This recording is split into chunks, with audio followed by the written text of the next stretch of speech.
Got it? Yeah. So Brian, I'm Janice. And, Now you're on my channel, Friendly Talker. Oh yeah. Yeah. Awesome. Look at me for a minute. Smile. I don't like to smile because I had all my stuff taken from me and I'm missing it. I wanted to ask you about that. What happened to all your stuff? Oh, it was stolen from hoodlums that are probably drug addicts. And then when they're always coming on to you and they're wanting to know if you have anything because you're a bottle picker and you go through the back alleys and find stuff, anything of value, and then you can sell it and get money to buy the drugs. Are you a bottle picker? Oh, of course, definitely. Okay. But I mean, I've done that as a homeless person for the longest time, but I also am not a addict. You're not an addict. I was a welder. Okay. I went to trade school to take welding, and I erected steel and fabricated steel, and so I do that. How old are you? Now I'm 60. You don't look it. I don't feel it, No. but I've been drinking beer too. So Drinking beer. as a homeless person, if it's cold out, you generally coffee. tend to drink beer at night. Cheers. That way when you pass out and fall asleep, and when the alcohol wears off, then you wake up because the cold starts biting you. Now you talk to any homeless person that drinks, that's the reason they drink, because they don't feel the cold. Then when it wears off, then they're grouchy and miserable because now it's 20 below out. I can feel the cold. Are you homeless at this time? I am, yeah. I've been homeless for maybe 44 months, 43 months. How do you survive the winter? I've been homeless through the entirety of COVID-19. Wow. I was homeless when they had the flood. I've been homeless probably 15 years. That was a long time ago, the flood, yeah. Yeah. But I came here from Saskatchewan when because my sister, my father, and my aunt died. My sister died on a Wednesday. My father died on a Friday, and my aunt in Regina died I'm on sorry for your loss. Saturday. All in the same week. Go on. Like X number of days What's apart. your heritage? My father was from Denmark. He came here in 1948, and he found my mom, who had a daughter with somebody else, when he came here. What you doing with that list? Well, my mom was beautiful. My mom was a beautiful looking woman, a native woman, like gorgeous, like any woman nowadays. My dad, I think, when he seen her, he fell instantly in love with her because she was so gorgeous and beautiful. When I was a little kid growing up, I looked at my mom and thought, oh, my mom is beautiful. Do you have any brothers or sisters? I got 3 brothers and 3 sisters. Are you in touch or in contact? No, I've never been in touch with any of them because of the 60s scoop, because of the Indigenous Act. They were protecting. My father drank, and so did my mother, because she was Native. But in 68, they changed the laws. Indians weren't allowed. My dad came here in 1948. They changed the laws in 1968. Indian women and Indians in general couldn't drink in the bars. So my parents drank at home. All Indians had to drink, go buy booze from the liquor store, and come home. You weren't allowed in the bar. Like niggers in America, sit in the back of the bus. Indians in Canada had to literally fucking drink at home. Go to the liquor store, buy booze, or drink out on the streets. So it was conditioned for them to be like we are now, homeless. But nowadays you can go into the bar if you have money, but they didn't have a lot of money because they were basically, there was racism against them. White people could go into the bar, a Native couldn't. My dad stayed home and drank at home with Mom and their friends that were Native and white because they weren't allowed into the bar. 1968, they changed that. They changed that in 1968 because in 1948 they created the Israeli Jewish state, and they have a 10-year grace period. So 1948 to 19 1958, they have what the governments call a moratorium against Jewish people because they created the Jewish state. Nobody can harm or do anything to Jewish people. They're slowly immigrating back to Israel, the creation of it. And that was the reason why they had World War II. They were killing the Jews. Yeah. My dad's family, he said his mother, something happened to his mom because Germany went into Denmark. They gave Denmark an ultimatum. If you don't start fighting against Germany, we're going to come in there and kill everyone and take over your land because Germany shares the border with Denmark. So something happened to my dad's mom, and my dad, because of it, my dad committed suicide, jumped off the family farm's bridge into the river, drowned himself, and my dad was an only child. And then because of that, he came to, they asked him, he had relatives, I got relatives in Denmark, landowners. Do you want to come to Canada? Or what do you want to do? Do you want to run the family farm? And they had a land, potato farm. Do you want to come to Canada? What do you want to do? Stay and farm, or what do you want to do? We'll give you the money, you can go anywhere. This is 1948, right, when he came to Canada. Now keep in mind, that's when they created the Israeli state, 1948. 10-year moratorium, 58. He came here in 1948, and in 68, they allowed indigenous people to go into the bar. So if he came here in 1948 and married my mother a year or two later, they were hounded and pestered and picked on by racist people because he married an indigenous woman.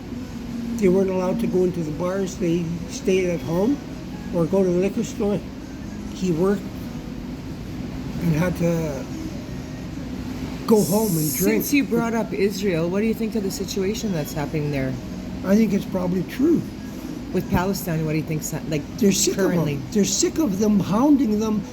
Palestine seems to think they took land away from them, but most of those people are no different than anyone else in modern times.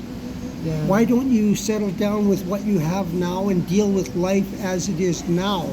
Don't go back in history, because it's no different than the fucking Jews that keep hounding the entire fucking planet.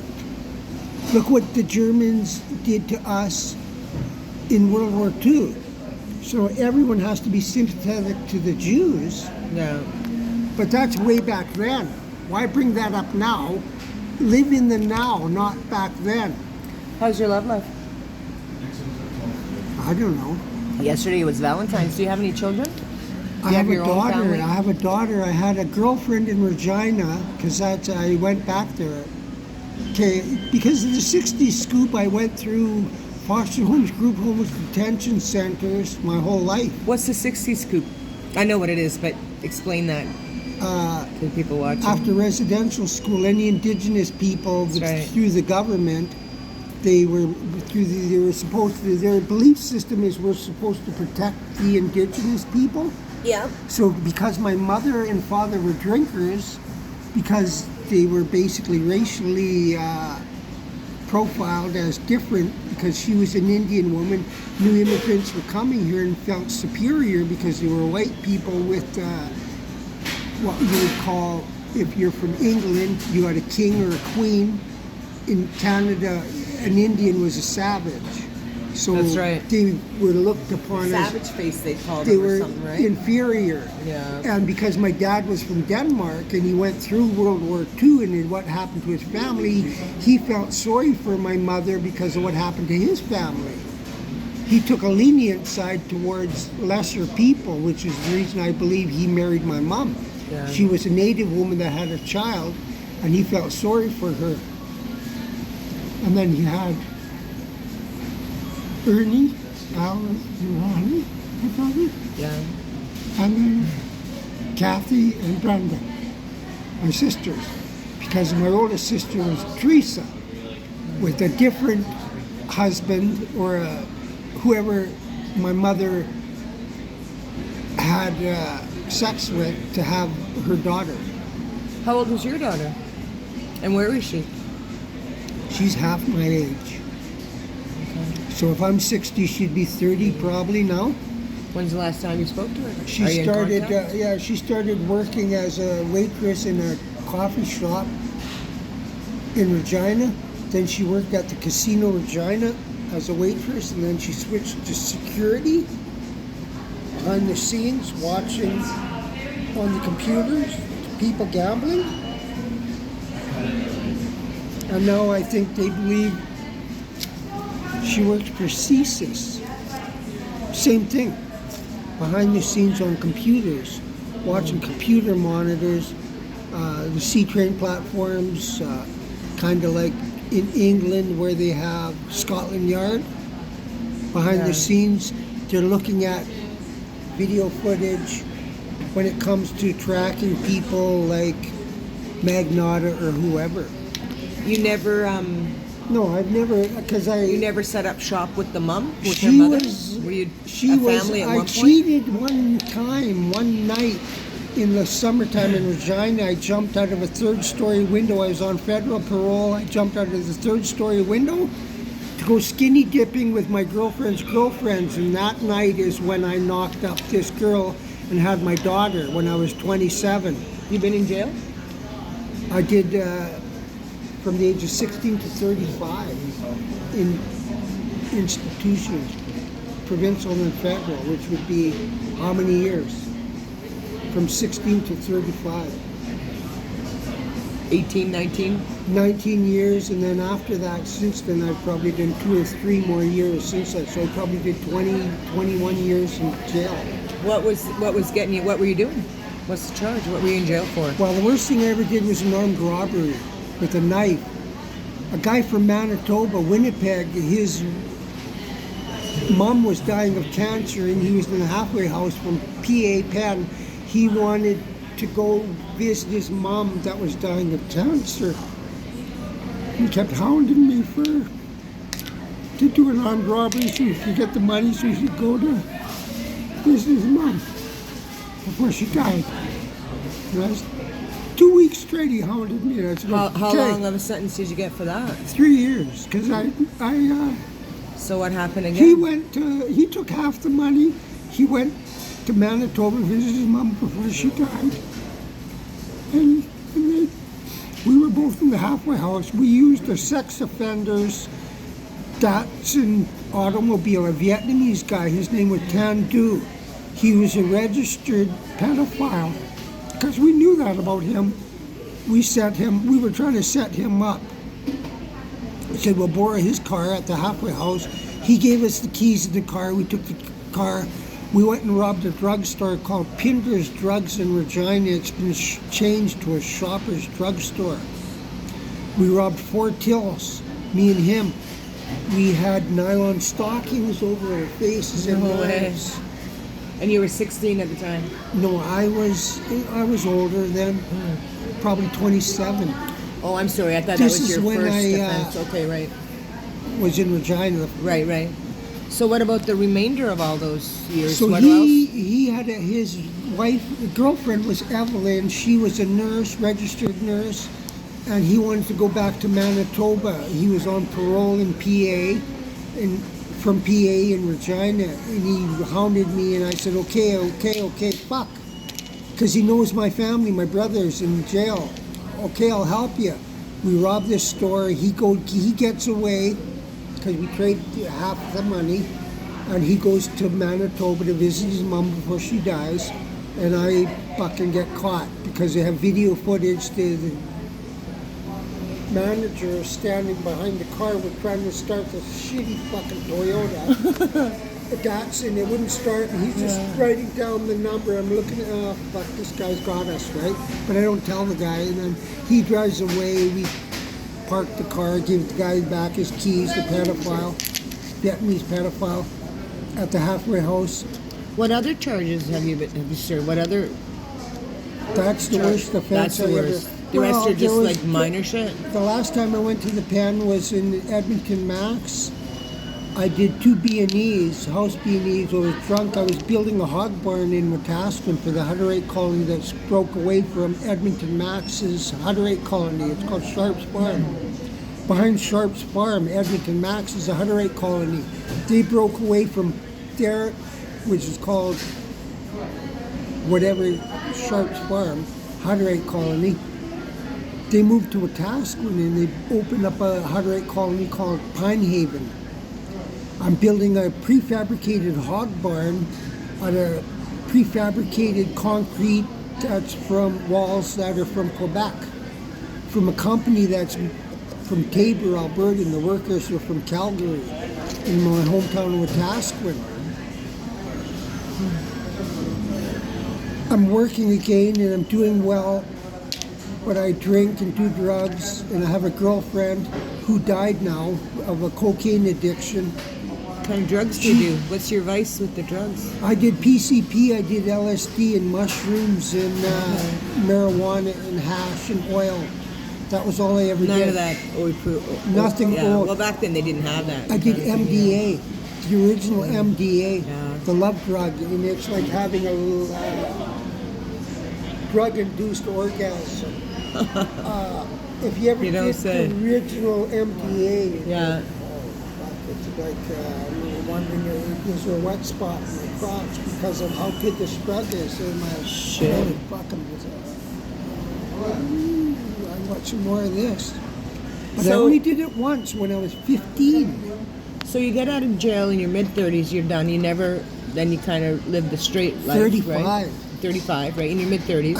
I have a psychologist because I have a history of going from, I know that I got a problem, I want to go to Regina to get away from all my difficulties in Alberta here, so I'm going to trade school, I'm going to university. Right now. I went to trade school to become a okay. welder. Oh, right. Then, yeah, uh-huh. But I get a job. He tells me you will give you testing to go to university. You go to university, the psychology department will test you. We think there should be no reason. You seem fairly intelligent. The psychologist that I'm talking to at the halfway house, so he sends me to the university and they say, well, they give me this test. He says, you got a first year university reading and comprehension. You could just go into university and you already got your first year university. Why don't you do something with that? The psychologist gives me a test. She's got a sheet of white paper. This is a psychology test. It's like a maze. And she's holding the piece of paper upside down. She says, when I give you this test, she's holding it and I'm looking at it. And she's looking at me, I'm looking at this piece of paper because the maze is upside down. And then she puts it on the table and says, what I want you to do, because I'm looking at the maze and I'm already solving it while she's holding it upside down. She says, what I want you to do is, when the time comes, she's got a time clock. Yeah. Turn the paper over with the piece of paper and solve the puzzle. I'm going to time you to see how long it takes you. I said, okay. So she says, are you ready? I said, yeah. She said, go. I turn the piece of paper over, I drop the pencil on it, I pull it down. Done. She looks and says, holy fuck. I've never seen anyone do that before. So did you live up to your potential? Did She you said, graduate and make good money and all that? She asked me, the psychologist asked me, how did you solve that puzzle so quickly?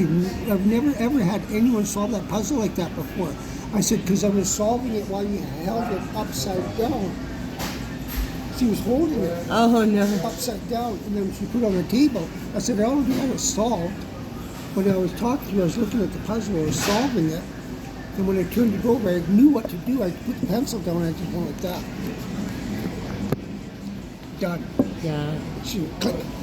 She said, how did you do that? I said, I had it solved before I even turned it over. Are you suffering from mental health stuff? Is that why you want to go back to hometown and get treatment? There was a guy that got assaulted in Calgary here when I first came here back from Saskatchewan because my mom died, or my sister died, my dad died, and my aunt died. And I was working for a Shaw company. This company's name's Guardian in Nisku doing pipe inspection. The Shaw brothers, Shaw Communications, Right. the other guys at oil. Jim Shaw? I was working for Guardian in Nisku at a Weatherford yard with another guy who they call him Yukon Don. He was, me and him broke a record in Nisku for Weatherford for completing and recertifying the most amount of oil field rentals. So when did things go wrong for you? When did you end up like? So you had a bit of When a career. When my then, sister died, Yeah. and my dad died, and my you've been aunt homeless for died. a long time. Yeah, yeah. So I went back there, and I went to a went on a Saskatchewan version of AISH, Okay. what they call partial disability. Okay. Because I told the psychiatrist and the social worker in Regina that I didn't feel I was right. Because of their deaths, I didn't feel right. Yeah. It hit me too hard. So they put me on like a mental disability Yeah. for Saskatchewan. And they put me on medication. And then I went through that for a year. And they slowly took me off the medication. And I said, well, I think now I'm ready to go back to work. Because I understood, intelligent enough to know everything that's going on. And I Do said, you get nostalgic? I don't think so, no. Get teared up a little bit? I do too. You Well, know? You're like emotional me that about way. it because Yeah, of I course. remember what all went on, but I never really got any counseling Yeah. for the death of my family members. It's just something that I went through alone. So they take me slowly off the medication. What medication were you on? Don't cry. Don't Risperidol. cry. It's called Risperidol. They literally put a chemical crimp in your brain so that you don't have bad thoughts or hyperactive. Do you take it now? No. Are you But if sorry? you- if Are you you were sorry to you ever- ever started? What do you think about those kind of pills? Like, does it fry you up?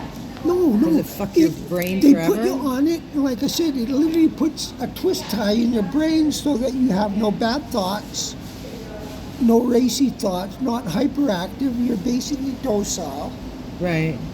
but you can function to a certain amount of degree. You're still thinking. You got How a do you brain. function now without it? The opposite. I'm hyperactive. I've always been hyperactive. Well, what do you do to curb that and But all you that? got to remember, what I told you when I was 15 or 16, I took PCP. Right. And if you research PCP never leaves your system. It's stored in your fat cells. So if you get scared, it jolts right into your system. Someone, hey, it shoots into your system. You chuck something, you pick them up and throw them right. Makes you in. stronger, right? Yeah, hyperactive and strong. Yeah. But I mean, if you force yourself to exercise and work hard enough, same thing, because it's stored in your fat cells. If you burn off your fat, then it goes into your system. So it actually enhances you. But because I did that when I was 16, I've always understood and known that about myself, so I kind of worked with it. Understand? So if I went to jail from the age of 16 to 35, I always understood and knew that I had that in my system because I looked into it. What's with PCP? Oh, it's trapped in your body and it's dormant. Yeah. When you slow down, it becomes dormant in your fat cells. But if you burn the fat off your body, then the actual chemical I've heard that. Yeah. and goes that- back yeah. into your system. Yeah. So I've always understood and known that about myself. And anytime I went to the pen and got into fights with people, I knew I could kill this guy like that if I wanted to. But I never Yeah. did. Yeah. I'd grab him. I could pick a guy right up off my feet, push him against the wall. I'd be so Yeah. strong. And tell him, do you understand what you're doing here? I could do anything I want to you. And he'd be like, holy fuck, this little guy is smaller than me, half my size, but he just picked me right up and then put him right back down and push him. I could pick you right up if I was mad. Yeah. A guy in the pen, Yeah. pick him up and then put him right back down in his seat again and let him go and say, do you understand what you're doing is wrong? And he'd be like, holy fuck. You know, he'd be thinking, you could just tell, this guy just literally picked me up and then put me right back down again, calmly. Because it's like, Do you realize what you're doing? You're trying to fight and pick on me? Be careful. And he just realized, you could just tell on his face, I picked on the wrong guy. Because anytime you pick a human being up like that, right off their feet or whatever, right? And they put him right back down calmly. He's like, how fucking strong is this guy? Yeah. But you're calm about it because you know, I could kill this guy if I wanted to. Because you're in the band, they give you a knife, fork, and spoon, and cup that's metal. You could just stab the guy. And they fuck with you. And then people do that. They stab each other, everything else, bite them, split their head open. Well, you have to kind of have your wits about you out on the streets. So you're always thinking about stuff like that. Same thing. In jail, like I said, when Garcia got killed here in the Beltline, I was attacked on 17th Avenue in the Beltline. When was that? 10 days after Garcia got it. What year was that? When did that happen? I'm not sure when that That was was. a while back. That's not recent news, right? And the CBC interviewed me. And they said, how do you feel about all the violence in Calgary and in the Beltline? Because Toward the homeless. after that South American guy got killed in the Beltline carrying his groceries home, because he's only living here because his family member is going to university at Calgary. And they kill that guy, and they attack him and kill him or whatever. And then I get attacked the same way 10 days later. The guy beats me up, knocks me down, because I'm drinking. I was in the mustard seed warehouse, they banned me, and they allow me to get back in again. And you go through the ban process, they say, okay, we'll lift the ban, you can come back in. I was so happy on a Friday. Hey, do you ever go down to the church there, downtown, Center United? Street? Yeah. No, not Center. I think it's First Street. I volunteer down there sometimes. You might see you down there. Yeah, but that's Center Street. It's First Street, dear. First Center Street? Street is one more block up. Yeah, but the church is there. Yeah, on Center First Street. then you go straight up. It's right across from the bay. Yeah, I know. Yeah. That's basically called Center Street Church. Because if you go the next block over, you can go all the way up Edmonton Trail. No. And if you go up the bridge, you can see the... You're just off one block. But anyway, you know where I Which mean. is the reason from the why they bay, call right? it Center Street Bridge. It's They Center call it Street United. Church. Yeah. Yeah. But okay, yeah, no worries. So I Kitty want to corner ask you one last it's question. actually Kitty Corner from Cups, the original Cups. That was, now they got a, what do you call that? Really? Yeah. That's where. Oh, you're right. The fucking, the fitness place there. I just did The one fitness last place time. there's, Yeah, that's right. That's where it used to be. Kitty. Yeah, you're right. Yeah. I want to ask you one last question, but I just want to get my nap back. Hold on a sec. We'll bring it to me. so like I said, when Garcia got attacked, I got attacked 10 days later. Because I was happy I was getting back into the mustard seed warehouse. Thanks. I was Where are you going? I was Okay. drinking beer and I was drunk and some guy attacked me. Yeah. It was the guy that attacked Garcia. The only reason they caught that guy that did that to Garcia was because he attacked me. Shit. I want to ask you one last question, but did I just hear your phone ring or something? I thought I heard a phone ringing. Yeah, but Or maybe I'm hearing things. Sometimes I hear things, I don't know, you know? so when the CBC interviews me on 17th Avenue, and I still got the scars on my face from this guy attacking me, but when he knocked me down, he was banging my head on the sidewalk, Damn. back of my head until Did I he went. get caught? Until then he got caught because people were witnessing it and seeing who he was. They could recognize him. Maybe somebody went in. What was his fucking problem? I don't know. Figure it out. Probably. I think he was an asshole? No, I think he was a member of the White Boy Posse. All these different drug dealers. Remember when that guy got Strausser Hurd got stabbed behind the back lot? 20 people surrounded him. And he was from South America. His family's from South America. He's just an 18-year-old kid. Behind that nightclub there? Yeah. I remember that. And I was homeless when the lady, a Muslim lady, came from Toronto, and they caught her right at the same area. There was a Chicago fucking chop house or steakhouse right there, kitty corner from That's that right. 7-Eleven. And that guy, the Muslim guy, that because he fucking he said she fucked him over. He come and fucking found her. His ex-old lady, he fucking gunned her down right on that corner. Behind that, in that alley, there's a rooming house, and that behind that backlot bar, that's where they stopped that Strauser herd. They claimed his family is from South America. Garcia's from South America too.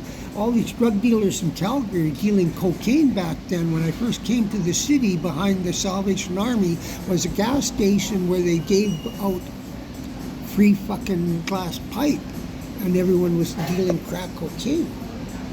They never had heroin or fentanyl yet. Nobody stole the W18 formula yet from the city of Calgary's university. It was all crack cocaine. Everyone was fighting in the city, the gangs, for the sale of crack cocaine. They were turning bitches into whores.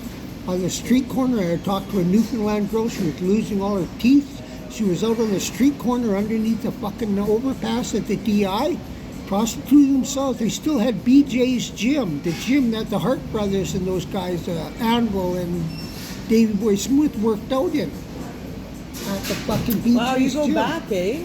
Yeah, I was here and Yeah. I witnessed all of this shit that was going on. Yeah. Meanwhile, I'm in the Salvation Army, the DI, the mustard seed, and all these fucking little goofs running around dealing dope. So let me ask you. Thinking they're right on, but meanwhile, how many fucking people died since then? That's been almost 15 fucking years. Since then, exactly how many Canadians died and were replaced by niggers from Africa, Muslims, and the Asians? Because how many other people are coming into Canada? Mexicans? But how do you replace all these dead Canadians? All because of the addictions issues. Yeah. Everyone says, well, that's their business, that's their choice. I noticed, like, with the homeless and the talked drug to addicts, there's a lot of young natives, eh? Yeah, because they're hateful. They're hateful fucking Indians because they see themselves as being victimized, but they're victims of their own stupidity.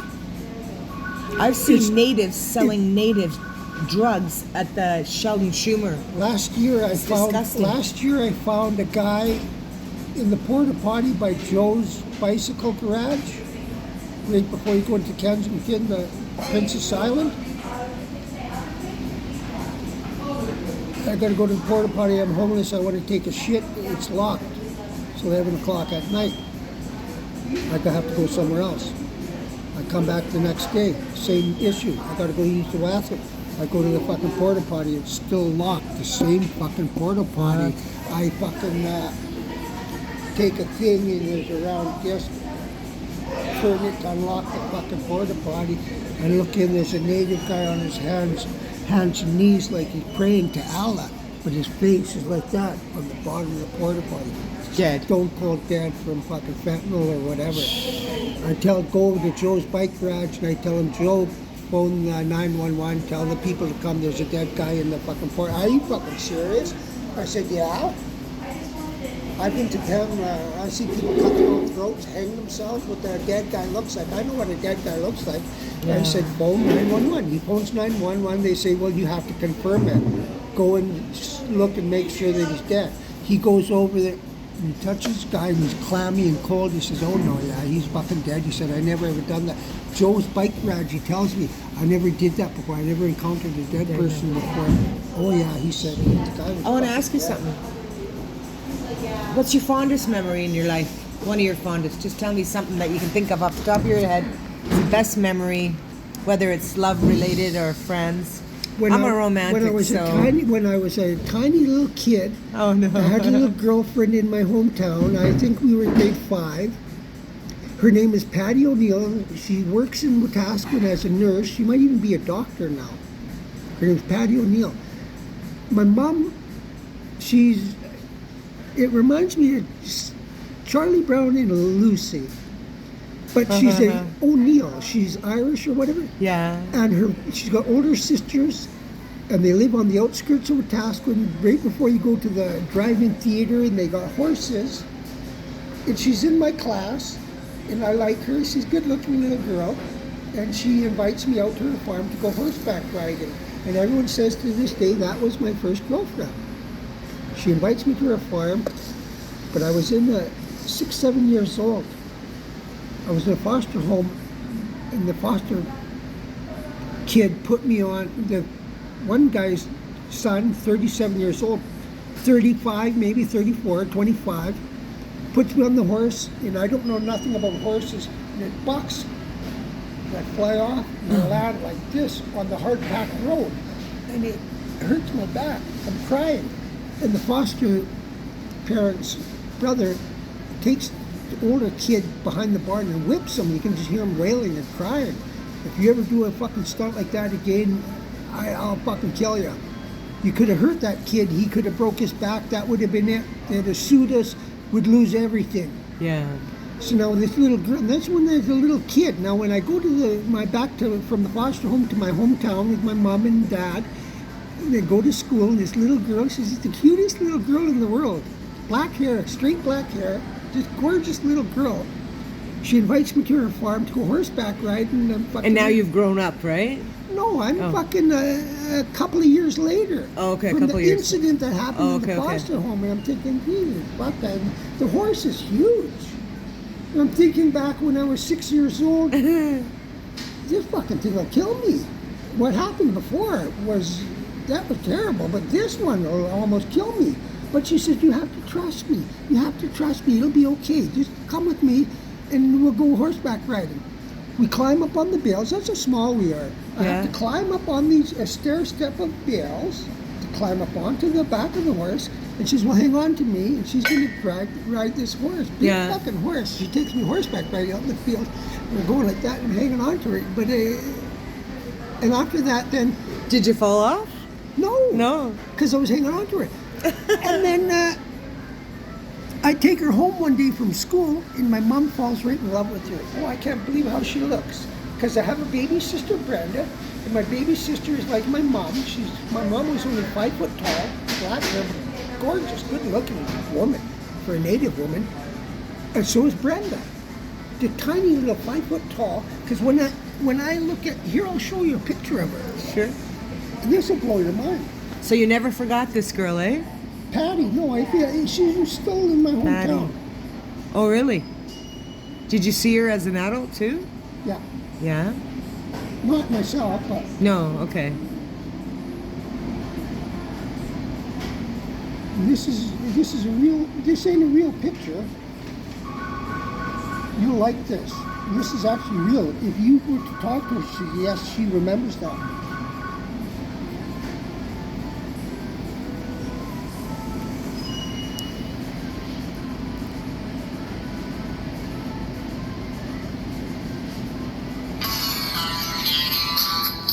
Here's me. Okay, we gotta turn this. I had to turn it off right away because I can get a copyright strike with music. So I'll look at that later. Okay. I can't play. I can't play music while I'm. No, I know that. And put it on Turn YouTube. it down. Okay. Okay. I'm trying to figure. Oh, I have to make it bigger.